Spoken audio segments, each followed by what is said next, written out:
Unfreaking believable. What's up, everybody? Fred Richani, TSC, with, believe it or not, some more breaking Antonio Brown news. And this ain't about helmets. This ain't about frostbitten feet. This isn't about changing teams. This is real life. He is being accused right now of sexual assault on 3 separate occasions. Now, it is from the same woman. Allegedly, his former trainer was sexually assaulted by Brown 3 times, I believe twice in 2017, one in 2018. The lawsuit was just filed, and man, what a crazy year Antonio Brown has had. Now, of course, innocent until proven guilty. We don't know all the details here. ESPN reported that it is unclear, and a few other outlets reported that they're not sure if the accuser had gone to the police or not. If she did, I think that's another wrinkle to the story. This is right now a lawsuit against Antonio Brown alleging sexual assault.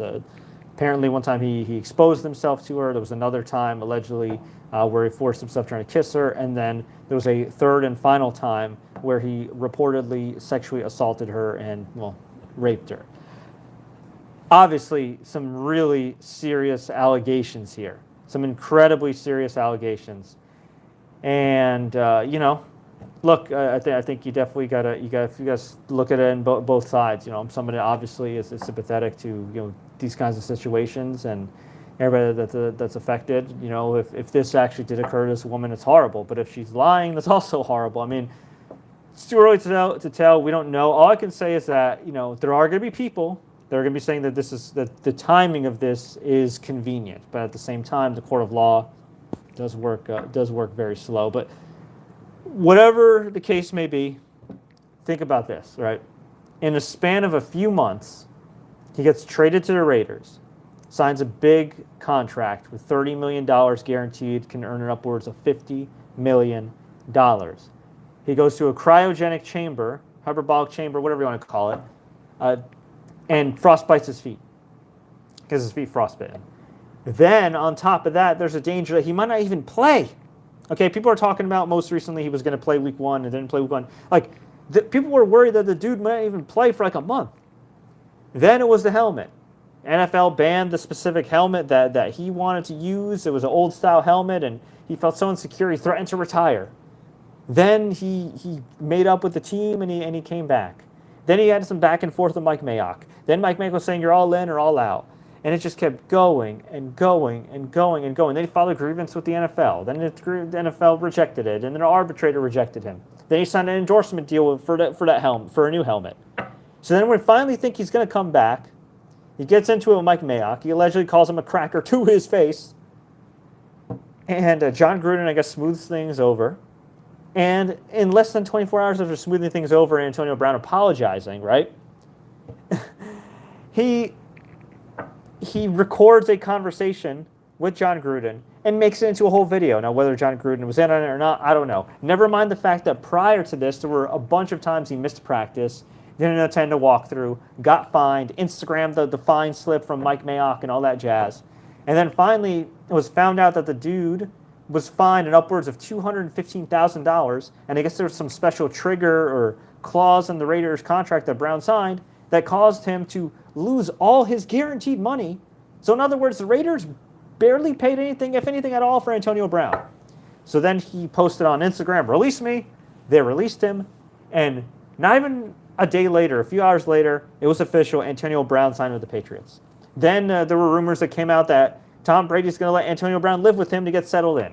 Antonio Brown's going to behave. It's going to be great. And then he's posting on Instagram all these memes and whatever. Okay, whatever. And then here we are, just a couple days later, and now the dude is being accused of sexual assault on 3 different occasions. Crazy, crazy stuff. Again, I don't know enough about the case. I'm not going to make any judgments here. I do think that any of these cases should be taken very seriously. I don't like to allege victim blame, but I'm also a big believer in facts as well. I don't know. I don't know the deal here. There are going to be a lot of people that say, I'm sure his lawyer is going to argue that this is very convenient timing. There are a lot of other people who are going to say, well, the court of law is slow and, stuff happens.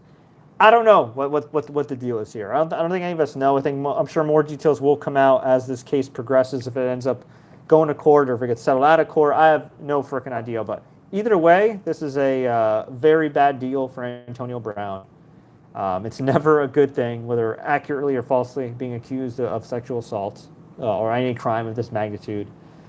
And this definitely ain't going to do well for him in that helmet endorsement. So here we are with Antonio Brown. The Patriots sign him. Everybody says he's not going to be a distraction. He's going to be level-headed under Bill Belichick. And this comes up. Again, now this might be beyond his control and everything, but still, just absolutely crazy. And I got to say, and I want to hear from you guys. I want you to comment below and let me know.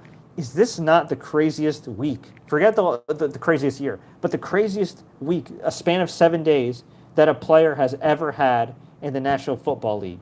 Outside of Ray Caruth and, some other dudes that have done some heinous things, as far as just like general craziness in terms of news cycle. Is that the craziest thing, the craziest week ever for an athlete? I'd love you guys to let me know. Also, before I go, I want to shout out some people that are watching me live on the stream here. Freddie Mitchell, LWA40X, everybody's favorite a-hole, Mike Lee, Allie Meeks. Wow. We'll see what happens. Again, I hope this isn't true. But with any of these cases, it doesn't matter whether it's your favorite athlete, your least favorite athlete. Like you gotta take these seriously. And I just hope that whatever happens, that the true truth comes out. And we'll see. I don't really know what else to say other than this is a gigantic story. Before I was saying like, okay, Antonio Brown's biggest crime was being an a-hole and being a big distraction, but being an a-hole, but he's never committed a crime.